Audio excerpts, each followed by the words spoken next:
Está no ar Gestão Pública em Debate, um programa do curso de Gestão Pública da FATEC Internacional, uma instituição do Grupo Educacional Uninter, em convênio com o Instituto Professor Wilson Pickler.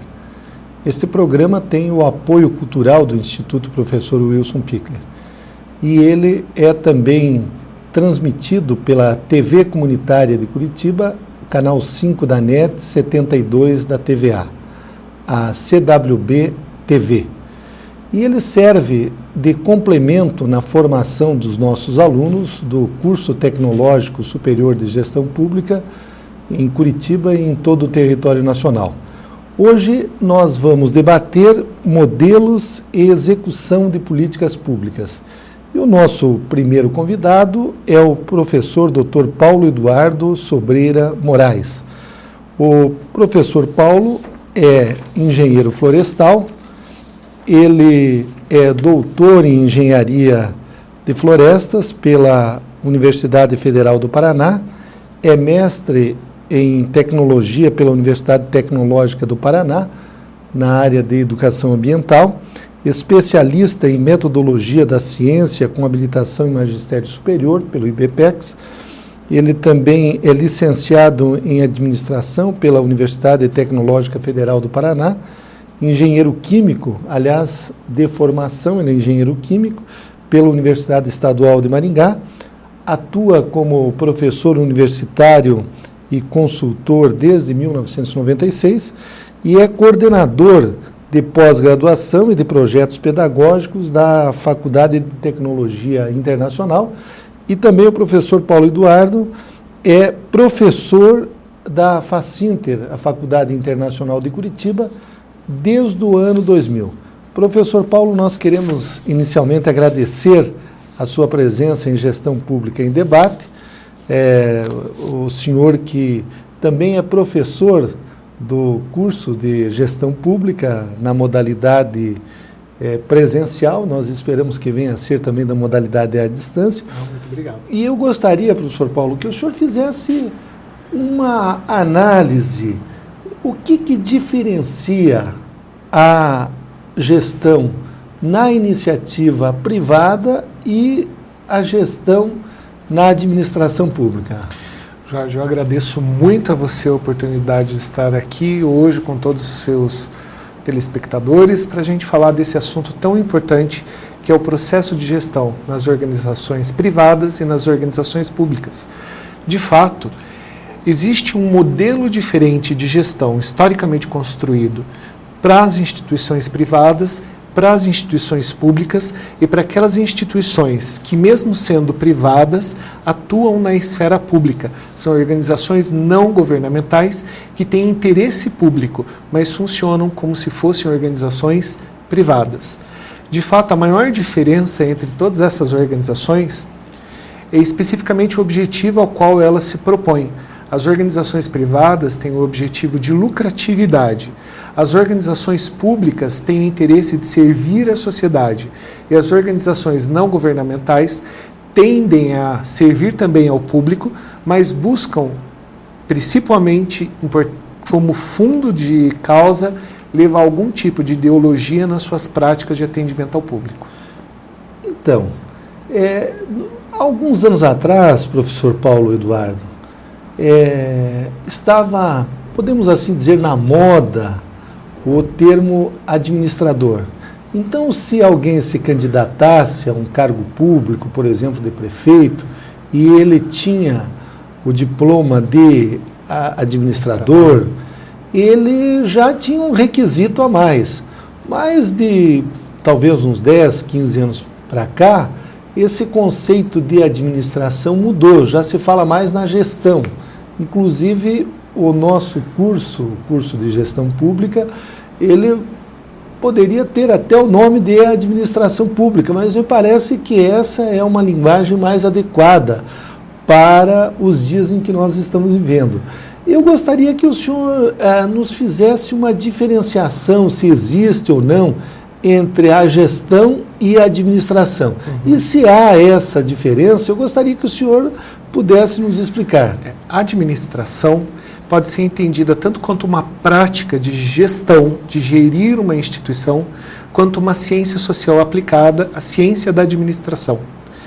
Normalmente se fala em gestão quando você utiliza conhecimentos de administração e de outras ciências para planejar, controlar, dirigir e organizar uma instituição.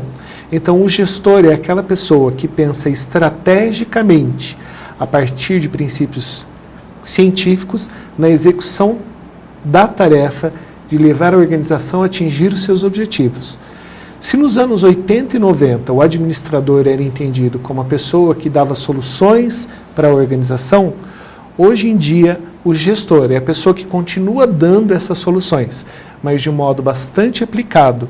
O administrador continua tendo seu espaço e, em especial, um espaço científico de publicar e pesquisar questões que são de gestão. E o gestor é aquela pessoa que efetivamente coloca a mão na massa para fazer acontecer.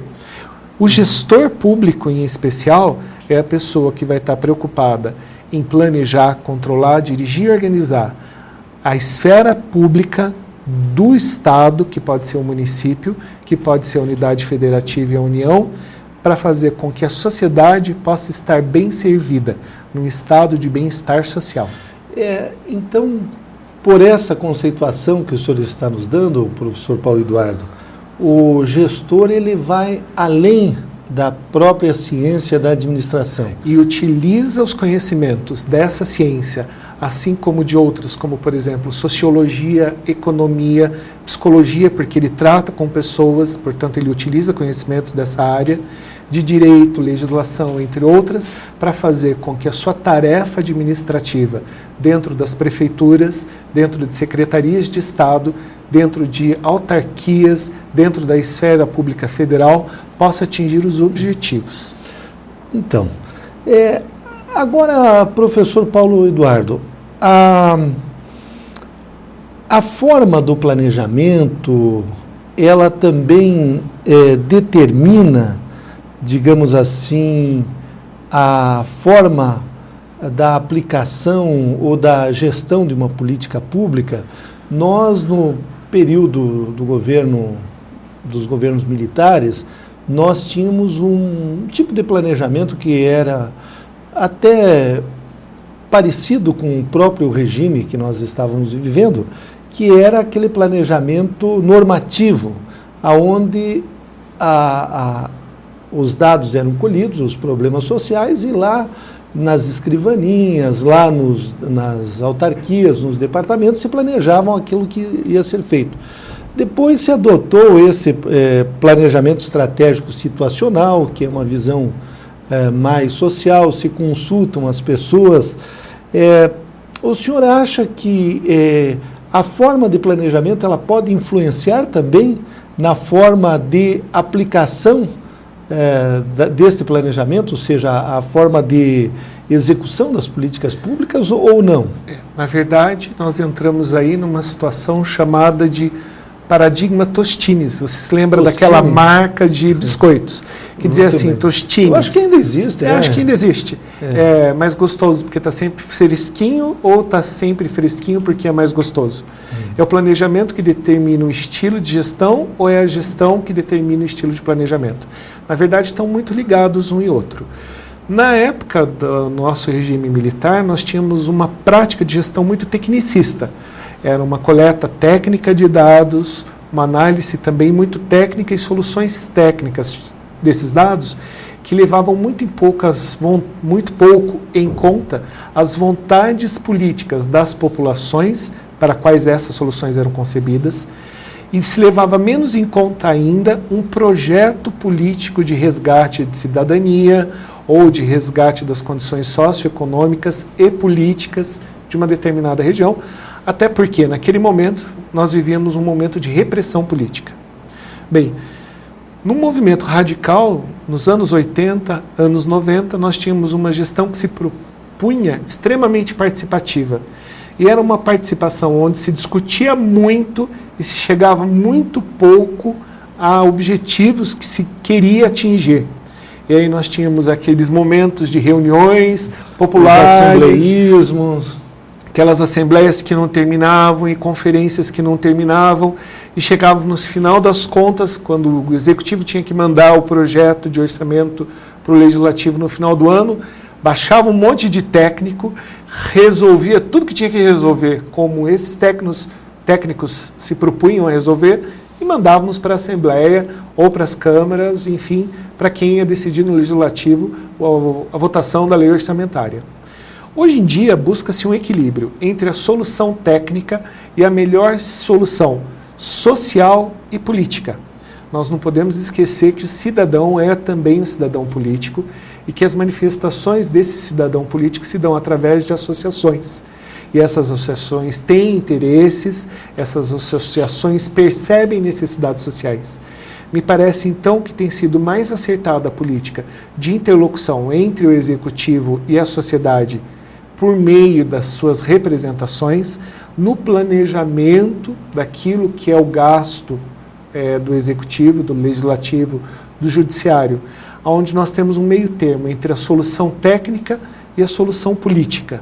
Uma solução técnica que se preocupa com a esfera política e social e uma opção política de consulta à área técnica. Esse modelo, professor Paulo Eduardo, seria o modelo de planejamento estratégico situacional que hoje praticamente vigora na maior parte dos órgãos públicos. De fato. Mas o senhor citou a questão do planejamento participativo, ou seja, do orçamento participativo, embora o Partido dos Trabalhadores tenha adotado isso como um princípio, eu lembro que já na década de 80, na cidade de Lages, ele foi aplicado pelo prefeito daquela cidade. Depois, São Luís do Maranhão, na época o prefeito era do PDT, o Jackson Lago, que hoje é governador, também aplicou. Mas nós observamos que essa questão do orçamento participativo, ela hoje já não empolga mais como empolgava anteriormente. E mesmo o governo federal, ele, agora que o governo Lula é do Partido dos Trabalhadores, ele não tem aplicado esse tipo de projeto a nível estadual e principalmente a nível federal. O que o senhor atribui, digamos, a essa situação? Foi justamente o excesso de debate ou, na prática, fica difícil de você implementar uma política nessa área com uma participação muito grande? É preciso que a gente separe duas situações bem claras. Uma é a questão de gestão administrativa, de gestão da coisa pública, e outra coisa é a política que envolve esse processo de gestão.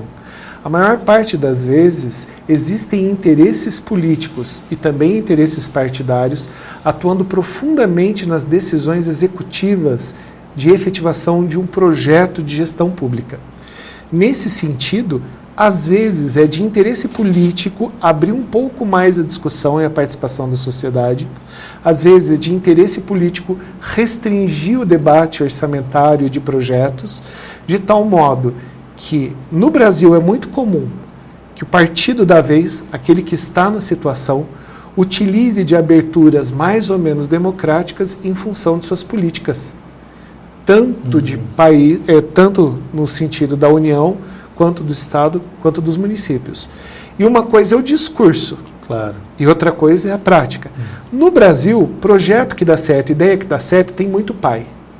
Muitos partidos políticos que gostariam muito de se verem reconhecidos como donos da ideia, inclusive da gestão participativa, mas o fato é que, efetivamente, nós ainda não estamos preparados, a meu ver, como sociedade, para ouvirmos todos os interlocutores sociais na hora de decisão das políticas públicas de gestão. A maior parte das vezes nós temos um ouvido mais aberto, ou à técnica ou à política. Ou o senhor atribui isso à carência de recursos públicos que impede, digamos assim, que o gestor faça tudo aquilo que é necessário e ele vai ter que definir algumas prioridades? O que o senhor atribui essa sua visão? conversava um pouco antes com uma professora, antes de nós estarmos aqui conversando. Professora Nilce Mara? Isso, e ela me dizia... Será a nossa próxima. A nossa próxima, e ela me dizia que uma das maiores dificuldades que se pode encontrar no poder público, na esfera de gestão, é a qualidade da mão de obra. E me parece que, eventualmente, a qualidade da mão de obra do gestor público está recebendo a atenção que deve atualmente, mas isso não é histórico.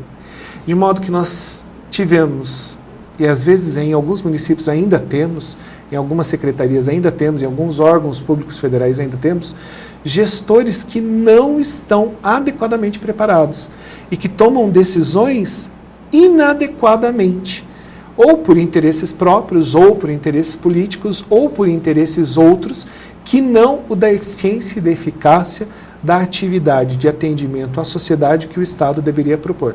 Esse Estado entendido como município, unidade federativa ou união. Então, a existência de um curso de gestão pública é uma novidade no cenário brasileiro, no sentido de estar tão capilarizado em todos os municípios através da educação à distância, que tende a longo prazo, e eu me permito dizer que talvez a curto e médio prazo, mudar a cara da gestão pública brasileira, porque nós teremos mais recursos humanos qualificados, nós teremos pessoas que podem criticar e sistematizar a sua crítica de tal modo que as prefeituras, as secretarias, autarquias, as câmaras, as assembleias podem se tornar mais preparadas para atingirem os seus objetivos. E isso é muito bom.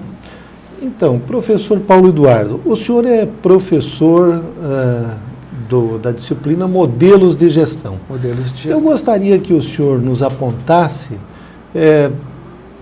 vamos admitir que o senhor amanhã ou depois venha se candidatar, se torne prefeito da cidade, qual dos modelos de gestão que o senhor adotaria, que o senhor aconselharia os nossos alunos, os nossos telespectadores a adotar? O senhor pode até fazer um histórico dos vários modelos, a distinção entre eles, e aquele que o senhor considera o mais eficiente para a gestão pública. Então, se o meu aluno, que possivelmente está me ouvindo, as pessoas que têm interesse na boa gestão pública estiverem me ouvindo, e eu tenho certeza que estão, porque, de fato, estão muito interessados naquilo que passa nesse programa, que já se tornou uma referência nesse sentido, devem se lembrar que o principal no processo de gestão pública é entender qual é a condição da autarquia, da prefeitura, da secretaria que você vai estar gerindo. Nesse caso especial em que você me convida a propor um modelo de gestão para uma prefeitura, é preciso conhecer a história cultural desta prefeitura, como funciona internamente a cultura organizacional, estabelecer bem claro quais são os objetivos para a sociedade e não para a prefeitura, os objetivos para a comunidade que eu sirvo e não os objetivos para o meu partido, de tal modo que eu possa efetivamente atingir o sucesso. O melhor modelo de gestão aplicado a uma prefeitura e a qualquer tipo de organização me parece ser uma abordagem sistêmica que pense no todo e não só nas partes, e também contingencialista, que possa resolver situações emergenciais ao mesmo tempo que pensa em um projeto futuro. Então, nisso, Jorge, é preciso pensar que alguns representantes da classe política brasileira têm projeto de poder, mas não tem projeto de trabalho. Ter projeto de poder quer dizer até onde eu consigo chegar. Projeto de trabalho é até onde eu posso servir a sociedade. Quando você pensa em servir a sociedade atuando na esfera pública como prefeito, como vereador, como deputado, governador, presidente, senador e assim por diante, a sua preocupação deve ser efetivamente saber o sistema no qual eu estou inserido deve se equilibrar através de que variáveis? Segurança, saúde, transporte público, educação, essas são variáveis todas muito importantes.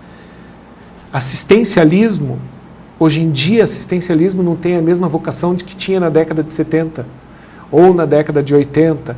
Hoje em dia não é dar mais peixe, hoje em dia é ensinar a pescar e criticar a prática da pesca, porque ela pode ser predatória.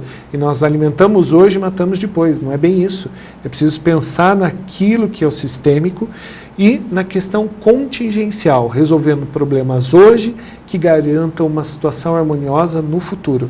Essa é uma equação difícil, porque eventualmente você tem que dizer não para muitos interesses econômicos da cidade. Vou me permitir citar o exemplo do prefeito Kassab, da cidade de São Paulo, que tem uma política de redução da poluição visual na cidade. Então, o Kassab, junto com os seus partidários e o seu corpo dirigente, decidiu reduzir o nível de poluição visual. Vamos acabar com outdoor, com luminosos, que atrapalham o estado de conforto das pessoas no meio ambiente urbano da cidade de São Paulo. Você conhece São Paulo e sabia que aquilo é uma loucura. Bem, ele teve que enfrentar vários interesses econômicos para poder atingir esse objetivo. Eventualmente, tentar atingir esses objetivos é muito difícil para o gestor público. Ainda que ele faça a coisa certa, esteja fazendo do modo correto, ele tem que perpassar por tantos interesses que acaba sendo difícil para ele fazer o melhor para a organização do município. Seria como, por exemplo, se hoje um prefeito viesse propor a não expansão das condições econômicas de um município em função da qualidade ambiental dessa cidade. Bem, se eu dissesse que não quero uma empresa porque ela polui na minha cidade, mesmo que ela trouxesse 500 posições de trabalho, como é que a sociedade entenderia isso? Correto. Né? Esse é um problema muito sério que a pessoa tem que enfrentar. Decidir quais são os limites para o crescimento socioeconômico e o que nós estamos disponíveis a pagar. A cidade de Foz do Iguaçu talvez tenha ganho muito com Itaipu, mas o quanto outras cidades, como por exemplo Guaíra, tiveram que arcar para que hoje nós tivéssemos aquela hidrelétrica. As quedas do Iguaçu, de 7 quedas, desapareceram. O que a cidade lucrou, o que a cidade perdeu? A população pôde decidir, naquele momento não podia, inclusive porque nós estávamos num regime militar. Mas hoje, o que as populações querem decidir? Mas nem sempre a decisão da população é a melhor decisão para o município. Aí entra a solução técnica e política. Às vezes é preciso tomar uma decisão de não crescimento para beneficiar todos no futuro. Quero dar o exemplo da linha verde que está acontecendo na cidade de Curitiba agora. Nesse momento, onde as obras estão sendo realizadas, a percepção é de transtorno. Ou tem algum tipo de engarrafamento, ou cai um viaduto, ou muito barro, mas no futuro a tendência é que esse empreendimento traga para a cidade uma maior qualidade de vida. Citando outro projeto, que é o do Bolsa Família. A princípio, para a maioria das pessoas pode parecer um sustento daqueles que têm filhos. Eu vou ter filho porque eu vou colocar na escola, e aí eu vou receber um dinheirinho, isso e aquilo. Mas nós precisamos entender que algumas políticas públicas não são políticas imediatas.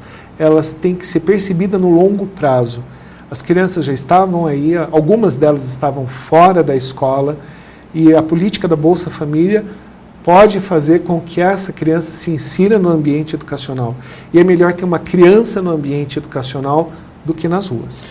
Então, nós estamos entrevistando o professor Paulo Eduardo, ele que é professor no curso de Gestão Pública da disciplina de modelos de gestão. E agora, professor Paulo, eu gostaria de... Eu sei que o senhor também professa a fé evangélica, é presbiteriano, e tem um provérbio bíblico que diz que muitos conselheiros fazem com que o rei tome a decisão mais sábia.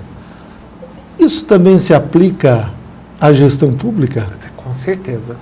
A Bíblia é um livro maravilhoso e ensina coisas que são práticas. E, nesse sentido, a Bíblia é acertadíssima do ponto de vista administrativo e de gestão. Porque análises diferentes sobre o mesmo caso administrativo ou de gestão permite que o decisor tenha uma variabilidade de respostas a serem aplicadas. Seja o caso, por exemplo, eu trabalho isso com os meus alunos, de nós darmos uma solução para o transporte público de uma determinada região. Quais são as possibilidades de solução para o transporte? Podemos adotar vans, podemos adotar biarticulados, podemos adotar bicicletas, ciclovias, vamos extinguir qualquer tipo de transporte coletivo, nós podemos ter a solução de extinguir, inclusive, o transporte automotivo, as pessoas só devem andar a pé. Quais são as soluções possíveis? Um número muito grande delas.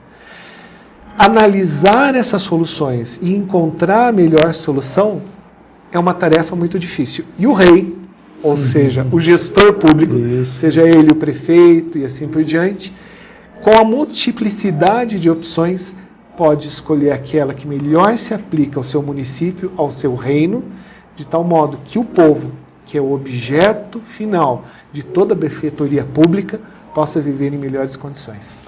Então, nós entrevistamos o professor Dr. Paulo Eduardo Sobreira Moraes, ele que é engenheiro, e o tema de hoje é modelos e execução de políticas públicas.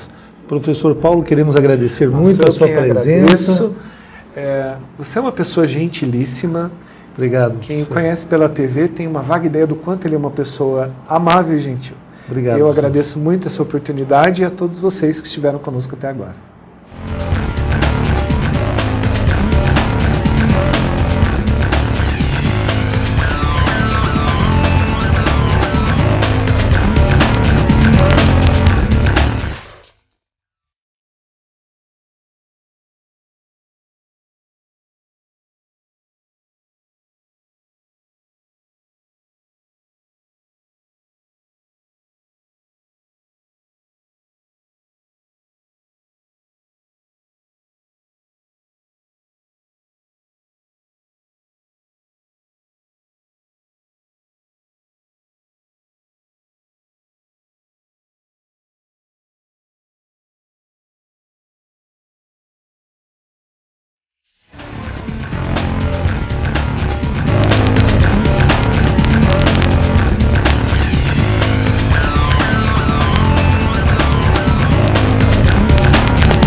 Retornamos com Gestão Pública em Debate, um programa do curso de Gestão Pública da FATEC Internacional, uma instituição do Grupo Educacional Uninter, em convênio com o Instituto Professor Wilson Pickler.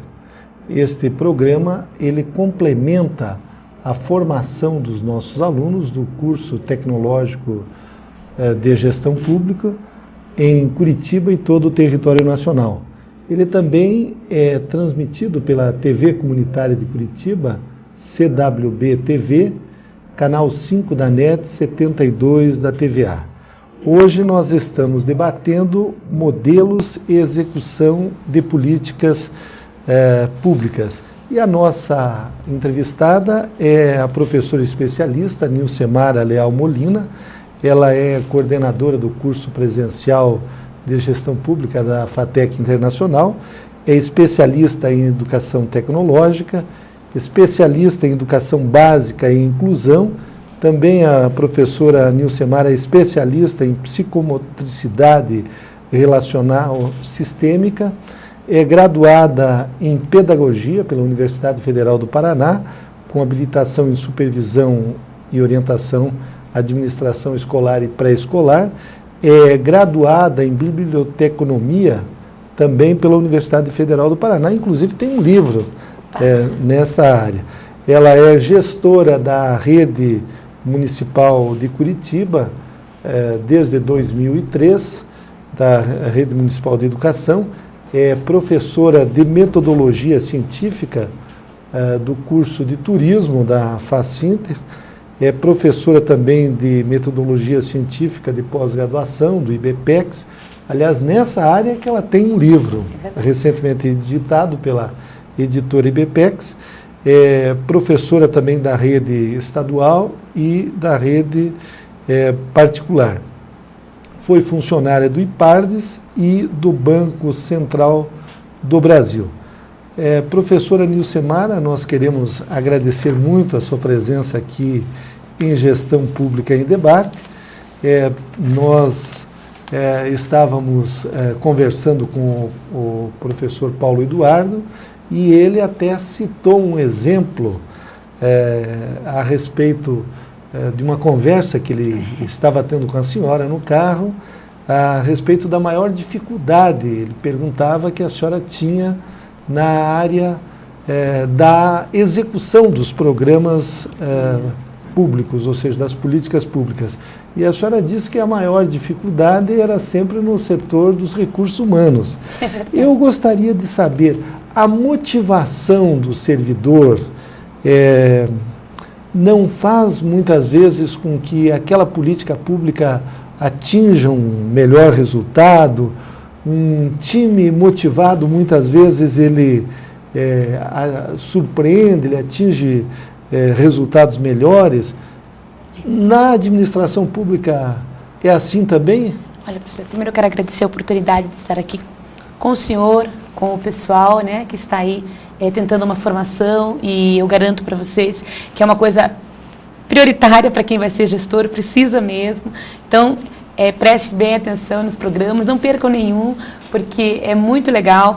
E quem entrou de gestor sem ter formação nenhuma, sabe o que está lhe dando de exemplo. Então, assim, professor, o funcionário, se ele tem um bom gestor, e esse gestor, ele consegue fechar com o grupo, trabalhar o grupo como um profissional, com o respeito que lhe cabe, dando a capacitação, envolvendo ele no seu processo de gestão, porque um gestor ele não é sozinho. Então, se você envolve ele, coloca ele como responsável da sua gestão também, a motivação dele cresce, ele fica feliz, ele sabe que para ele vai ser muito importante. Por quê? Porque o gestor, ele é como um elo entre o trabalho e aquela situação para servir melhor. Porque o que é o funcionário público? É aquele que serve, né, o público em geral. Então, a motivação para esse funcionário, ele parte exclusivamente do seu gestor. E se o gestor não tiver uma formação onde ele faça motivações para o seu funcionariado, não vai de jeito nenhum. O elogio, professora, nós acabamos de receber aqui um vírus aqui no nosso painel. Aqui sempre tem Gestão Pública em Debate e entrou um vírus aqui. Uhum. O funcionário, um elogio, a gente sabe que a questão salarial, que a motivação profissional também, ela envolve muito a questão financeira. Uhum. Mas às vezes um elogio, atenção, o respeito pela opinião do colega, aquela visão de trabalhar em equipe, isso tudo também é um incentivo, não é? Muitas vezes? Com certeza, professor. Sabe, o reconhecimento da função daquele funcionário, o reconhecimento, o trabalho de que o funcionário, ele é uma pessoa imprescindível para aquela instituição, para aquela prestação de serviço, é uma coisa muito interessante. Até porque nós temos uma cultura que já vem assim dos pais. Quem não diz, né? Vai fazer um concurso público para você ter garantia de sucesso, ter garantia de estabilidade. Mas a gente sabe que, assim, ser um funcionário público, seja ele estadual, municipal, federal, é uma situação muito importante. Por quê? Porque você está ali para trabalhar com o público. O teu objeto de trabalho é o público. E se você não tiver o reconhecimento daquele serviço que você presta para uma comunidade, seja ela qual for, é desgastante para a pessoa que está trabalhando ali. Então, como o senhor fala com muita assertividade, o reconhecimento, um sorriso, um obrigado, o reconhecimento daquela tarefa que aquele funcionário está fazendo, seja ela qual for, de um atendente de um portão de escola a um diretor de gabinete, ele é prestador de serviço público. Então, ele deve ter o reconhecimento, não só pelo seu chefe, mas pela comunidade geral, que recebe aquele serviço daquele funcionário. A professora Nilcemara Leal Molina, ela também é diretora de uma escola municipal num dos bairros de Curitiba, numa das regiões mais violentas da nossa cidade. Ela tem lá quase 700 alunos, é uma das poucas escolas municipais que tem alunos em turno integral. Eu gostaria que a senhora nos dissesse, a senhora também é professora na área de execução de políticas públicas, a aplicação daqueles conhecimentos teóricos é mais difícil do que estudar nos livros, do que apresentar para os alunos? Como é que a senhora transforma aqueles conceitos que a senhora ensina para os seus alunos, que a senhora estudou, em ações práticas? Olha, professor, é assim, quando a gente está na sala de aula, e quando eu fiz a pós, né, eu achava assim que tinha algumas coisas assim que a gente não ia conseguir aplicar. Aí depois, quando eu fui para a gestão da escola, a gente, como um grupo, uma das maiores dificuldades foi montar um grupo, porque você não trabalha como gestor sozinho, né? A senhora foi eleita na escola? Eu fui eleita pela comunidade e pela comunidade da escola, né? Então, são professores, pais, funcionários que elegem o gestor da escola.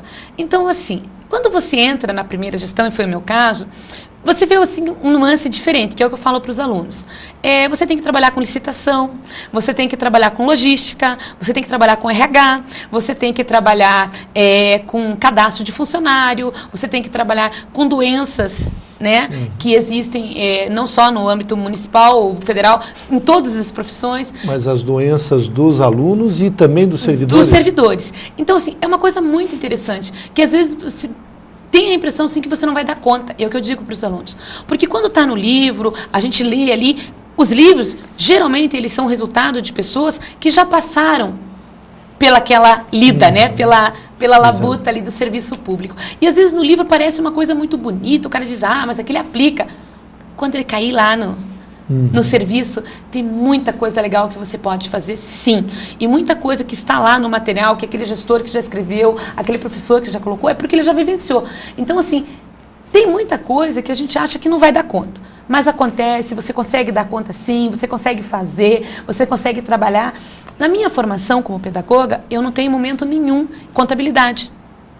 E quando eu me vi fazendo prestação de conta de obra pública, eu falei, onde é que eu vou conseguir? E hoje eu vejo os alunos tendo a disciplina de contabilidade pública, onde eles vão conseguir aprender a fazer, como é que tem que fazer. E quando chegar lá, não é uma coisa, não é um bicho de 7 cabeças. Eles já tiveram um teórico prático daquilo ali e que vão lá na prática desenvolver.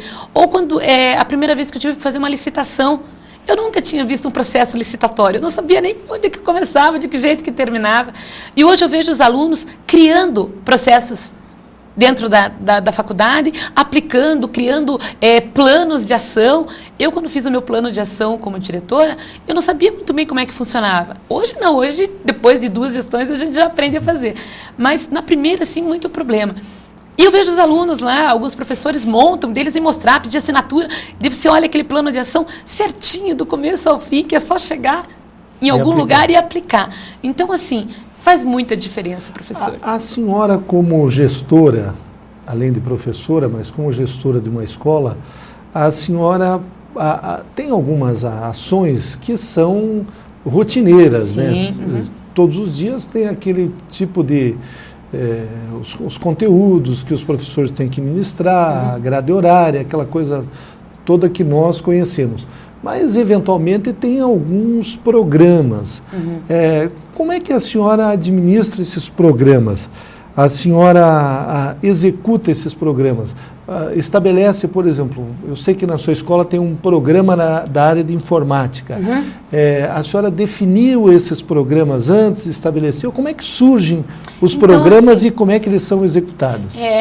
Passar pela esfera maior, para as escolas, né, que vai ser desenvolvidos os programas de informática, comunidade escola, toda essa programação. E junto com o professorado, a gente senta, discute se a gente vai aplicar agora, se a gente vai aplicar depois, se a gente vai desenvolver agora, se vai envolver a comunidade, se não vai, e sempre chama os pais, para que os pais vejam como é que vai ser elaborado esse programa, de que forma esse programa vai ser feito, aonde a gente vai executar, quantas vezes esse programa vai acontecer, se ele vai ser incorporado ao currículo das crianças, porque a minha escola a gente trabalha com execução de projetos. Então, se ele vai entrar nos projetos, e se vai entrar no projeto, quem é o professor que vai gerenciar esse projeto, e a gente faz a avaliação desse projeto, a gente coloca sempre semanal, mensalmente, para os pais em reuniões, para que os pais estejam participando de que forma este projeto é desenvolvido dentro da escola. E são designados servidores para a execução daquele projeto? Sim, sim, sempre. Tem recursos destinados àquele projeto? Geralmente vem na verba que a gente recebe trimestral, vem uma verba que é para fazer a manutenção daquele projeto e ele tem que ser prestado daquela forma, você tem que devolver, né, para a sociedade a verba, a prestação de contas daquela verba que foi aplicada naquele projeto de informática, ou que foi para a reestruturação da escola, ou que foi comprado material de uso comum para a criança, que é o material, né, do dia a dia. Todos esses programas que são desenvolvidos têm que ser em parceria com a comunidade escolar, mas também com a comunidade pai, família, do redor da escola, todo mundo participa.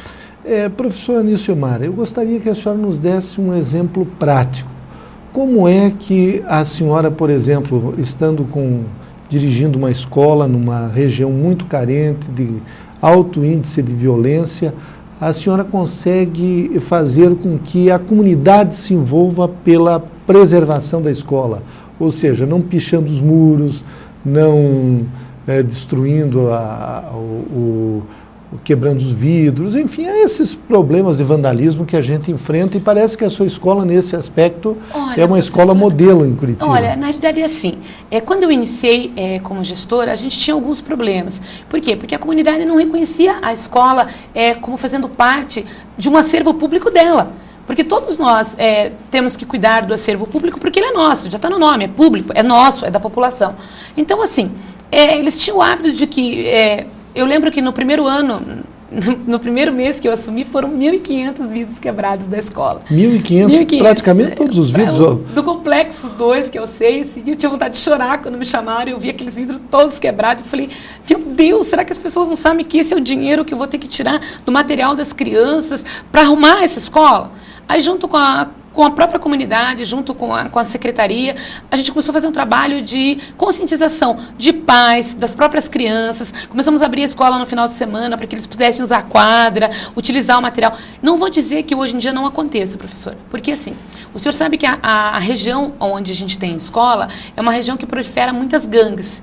E assim, e se tem uma turma usando a escola no final de semana e entra outra, eles acabam brigando, e a briga deles acaba geralmente em pichar uma parede para poder provar para aquela outra gangue que eles também podem usar o espaço. Mas a gente tem feito um trabalho muito bacana de conversar com aquele grupo, de mostrar para eles que a escola também é deles, que eles também podem usar no final de semana, que a percepção de que se ele picha aquela escola ali, o filho dele vai usar, o neto dele vai usar, e que daí a escola fica feia para o próprio bairro que ele está morando. O problema das drogas é muito grave, porque a senhora atua com crianças no ensino primário, podemos assim dizer. Olha, já chega a atingir essas crianças, a questão da droga? A gente tem, assim, tem algumas crianças que a gente sabe, né, que o resultado, né, de uma gravidez complicada, do abuso da droga, e a criança, ela já vem com o comprometimento da questão, tanto da questão educacional, da questão de limite, como da questão intelectual também, porque daí prejudica a questão física, né, a criança passa por algumas situações que está bem longe daquele ideal que você queria de aluno. As crianças, né, que estudam na sua escola são até que idade, professor? Eu tenho crianças de 5 anos, que é a educação infantil, e nós temos tem crianças que vai até 14, né? Mas tem crianças na escola, a senhora já observou que nessa idade são envolvidas pelos traficantes? Agora, nessa população que a gente tem agora, a gente não tem observado tanto, mas em algumas crianças que já passaram pela escola, a gente conseguia detectar até crianças que pegavam transferências, porque a família tinha que sair do bairro, porque a criança, os irmãos estavam envolvidos, e isso gerava uma situação de violência muito grande, uma ansiedade muito grande com aquelas famílias, que às vezes eles eram obrigados a abandonar a casa e ir para outro lugar para não sofrer uma violência maior. Então a escola sempre funcionou assim como um elo, sabe, de conseguir uma transferência para um outro lugar, de encaminhar essa família para um programa, para uma assistência, para um atendimento de conselho, às vezes de tutelar, às vezes de rede de proteção, sempre fazendo um trabalho muito bem elaborado para que essa família tivesse um apoio e que ela não saísse simplesmente de um lugar e fosse parar no outro de qualquer jeito. Mudando um pouco o enfoque do nosso programa, professora Nilcemara, as legiões romanas e os romanos constituíram um império que vigorou por quase 1000 anos, podemos assim dizer. Os soldados das legiões romanas, eles tinham uma metodologia, ou seja, eles tinham certas normas que eles deveriam seguir em batalha, mas também dentro daquela formação eles tinham uma certa liberdade para atuar.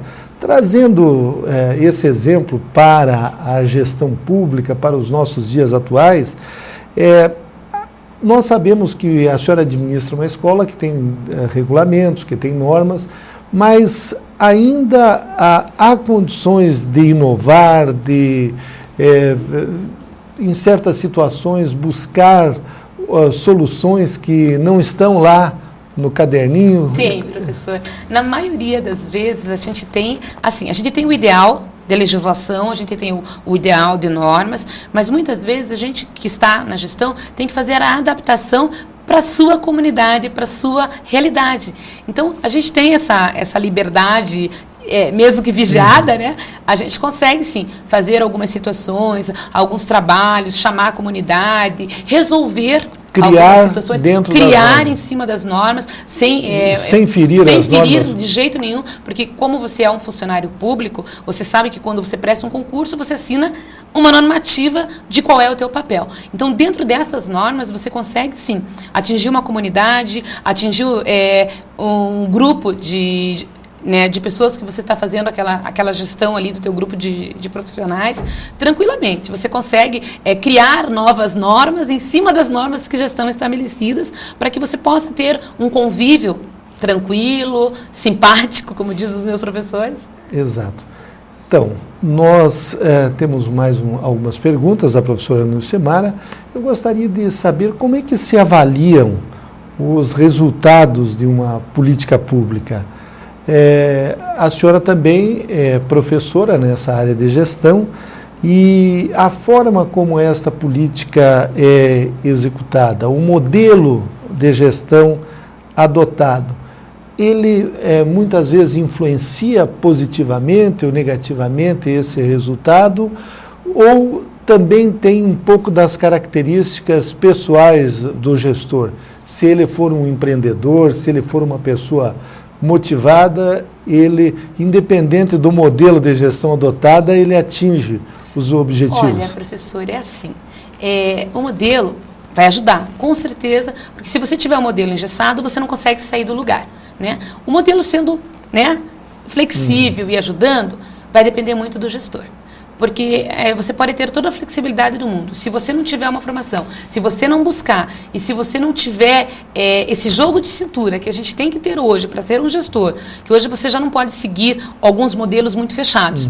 Você tem que estar pincelando, tendo que dosar algumas coisas, porque até pelo evento, de você estar globalizado, você tem que estar em vários momentos, em várias situações diferenciadas daquilo que você espera como ideal para você fazer uma gestão, que a gente sempre espera que você vai ter um lugar bonito, um lugar seguro, um lugar que não acontece nada de errado e que tudo que você vai acontecer naquilo que você está fazendo a gestão está previsto, para acontecer. Mas muitas vezes acontecem coisas que você não imagina que você poderia viver daquela forma. Então vai muito do gestor. Claro que o modelo ajuda. Como é que você percebe que o serviço que você está executando dá certo? Porque você consegue ter uma política e você vai executando o teu trabalho e quando você chega lá na ponta, que é o serviço que você está ofertando, que você consegue perceber que você atingiu o teu objetivo, que você tem uma comunidade de 400 crianças e você consegue colocar lá 390, às vezes até 401, que é o caso da minha escola, que a gente coloca mais do que a gente consegue ter espaço. Você consegue perceber que tanto a gestão como o modelo deu certo. Chegou lá e deu certo. Nós estamos debatendo modelos em execução de políticas públicas com a professora especialista Nilcemara Leal Molina. A senhora é diretora de uma escola integral. Eu gostaria que a senhora falasse a respeito da escola integral. Os pais, como é que eles veem a escola integral? Havia uma crítica de que as crianças principalmente das áreas mais carentes, iam à escola em função da alimentação. Mas me parece que a escola integral, ela vai muito além disso. Eu gostaria que a senhora falasse a esse respeito da sua experiência. Então, professor, aí eu sou uma pessoa suspeita, né? Porque eu sou aquela pessoa apaixonada por escola integral. Eu acho assim que é uma das políticas assim que deu, vai e vai sempre dar certo. Por quê? Criança estando dentro da escola, se você leva uma criança com a mão para dentro da escola, você tira alguém de alguma situação de risco, você vai diminuir também, eu sempre digo, o presídio, porque a educação é o paralelo para tirar a gente da onde não devia estar, né? Então, assim, eu sou suspeita porque eu amo escola pública. Amo, eu sou filha da escola pública, eu estudei sempre escola pública, minha formação acadêmica também é escola pública. Então, assim, eu acho que é uma política que dá certo. E a escola integral é uma ideia que é diferente daquilo que as pessoas pensam, que é um depósito de criança. Não é.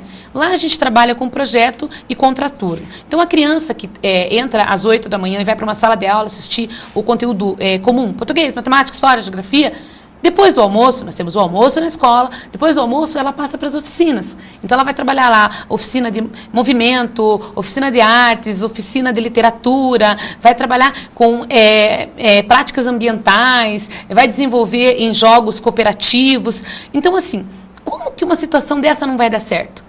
Essa criança, se ela sai ao meio período, ela vai ficar na rua. Ela vai ficar dando trabalho para o pai, para a mãe. E se a criança tem as 8 horas dentro da escola, é uma questão social. Este pai e esta mãe podem estar trabalhando, trazendo uma situação melhor para a criança. E elas têm um horário de lazer também dentro da escola? Quando vai para a oficina, sim, a gente chama de... são os professores oficineiros, que são professores também. Então, eles almoçam, depois do almoço eles têm horário pedagógico, que é onde eles fazem as tarefas do dia anterior, ou alguma atividade que a professora de sala de aula quer que refaça, ou que a criança tem que dar uma treinada, ou ela tem que fazer algum exercício que precisa mais elaboração. Depois ela vai passar por oficinas. Na minha escola, as oficinas duram 28 dias letivos. Aí a criança troca de oficina. Sim, uma oficina, por exemplo, na área de meio ambiente, seria uma oficina? Isso. Aí as crianças desenvolvem projetos de meio ambiente.